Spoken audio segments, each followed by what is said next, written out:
Lorentz breaking extension and couple this extension to an abelian gauge field. Second, we perform non-abelian generalization of this theory.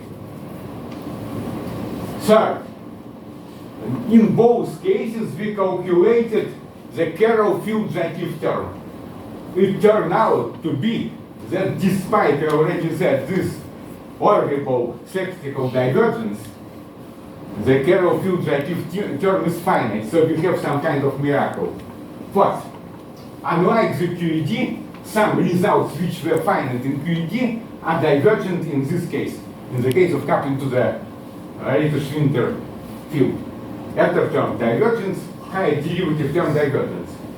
And what are our perspectives for future? First, we can study anomalies. This study is now in process. We can develop a coupling to gravity, which is the most important continuation because we can do it having in the mind the perspective to construct Lorentz breaking extension of supergravity. And thank you for your attention.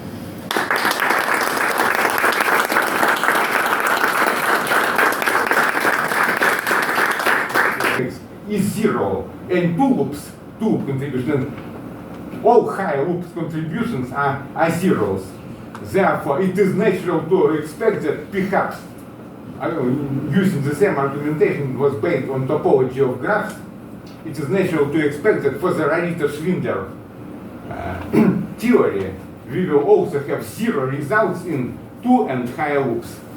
But you use the topology of graphs and also power counting, I assume. Because in this case, power counting is different, I guess.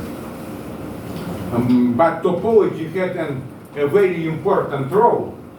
So in principle, I said it will be natural to expect that. It will be natural to expect that the result will be zero in higher loops.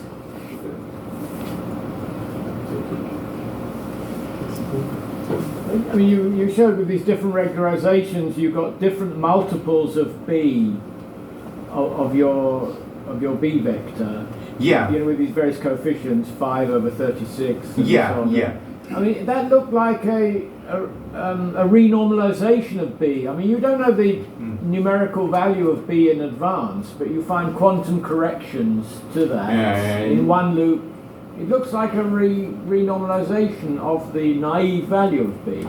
Finite renormalization. Yes, finite. Finite renormalization, but from another viewpoint, we can assume that the Carroll field additive term is absent from the very beginning and is generated only by a quantum correction. So in this case, it arises as a kind of some emergent term.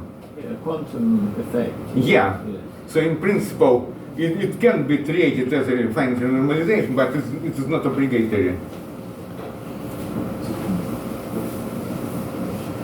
So when is it generated? What's the general condition for this term to be generated?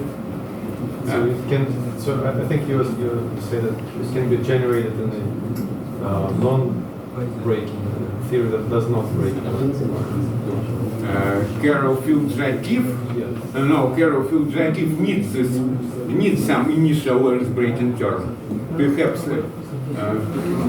I was speaking very rapidly, but we need to have Lorentz breaking term from the very beginning. Although in principle there can be a scenario where this Lorentz breaking term, the Lorentz breaking vector generate through some scheme of dynamical Lorentz symmetry breaking, dynamic or spontaneous. For example, choosing of one of the vacuum. Other questions? I mean, is this vector B time-like or space-like, or does it matter? In principle, there is no restriction. Just as in the papers by Jakiv and further continuation, Carroll field additive and further continuation by Jakiv, when the dispersion relations were considered, different possibilities for this vector were created. But for perturbative generation, there is no restrictions.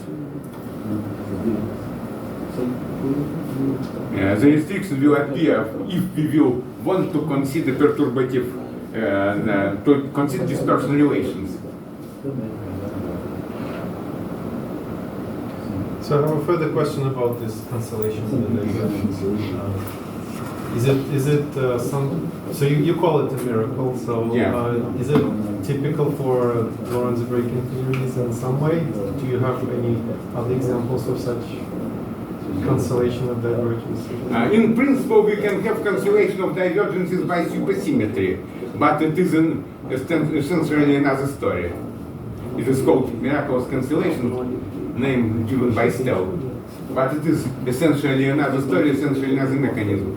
Here, the mechanism for cancellation of divergences is that we have some kind of infinity minus infinity undetermined result. And due to specific structure, due to gauge symmetry essentially, this infinity minus infinity will yield a finite result. Okay, so if there are no further questions, let's thank Albert.